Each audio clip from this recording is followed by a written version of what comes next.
இன்றைக்கி கருப்பு கவுனி அரிசி கஞ்சி தான் செய்ய போகிறோம்.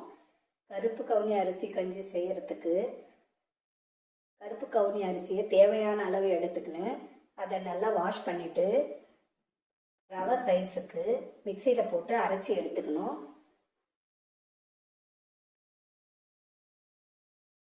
ஒரு பாத்திரத்தில் ஒரு கப்பு கவுனி அரிசினா 4 கப்பு தண்ணியை வச்சுட்டு நல்லா தண்ணி கொதித்த உடனே அரைச்சி வச்சிருக்கிற கருப்பு கவுனி அரிசியை அதில் போட்டு நல்லா வேக விடணும். நான் இன்றைக்கி குக்கரில் செஞ்சுருக்கேன். குக்கரில் 3 விசில் விட்டுட்டு ஒரு நிமிஷம் ஸ்லோவாக வச்சு விட்டுடணும். 4வது விசில் வந்தவொடனே ஸ்டவ் ஆஃப் பண்ணிடணும்.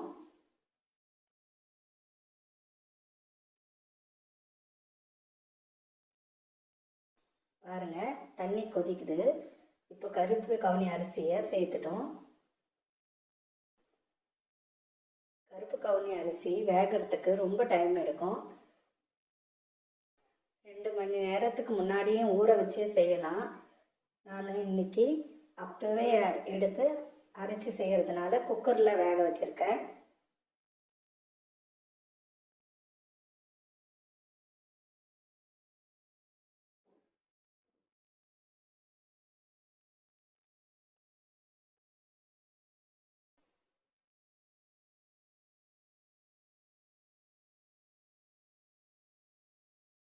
பாருங்க, கொதிக்க ஆரம்பிச்சிடுச்சு.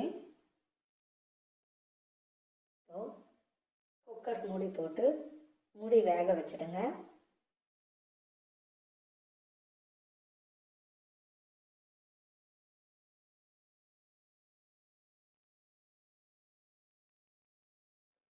எதுவும் இப்போ சேர்க்க வேண்டாம்.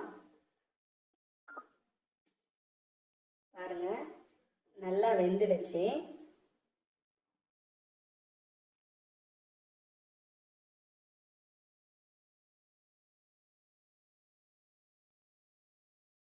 இது கூட அடித்து வச்ச மோரை சேர்த்துடுங்க.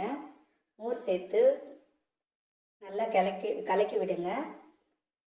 அது கூடவே தேவையான அளவு உப்பு சேர்த்துக்குங்க. சேர்த்து நல்லா மிக்ஸ் பண்ணி விட்டுக்குங்க. இது மேலே பொடியாக நறுக்கி வச்ச வெங்காயத்தை தூவிட்டு குடிச்சு பாருங்க. ரொம்ப சுவையாகவும் மணமாகவும் இருக்கும்.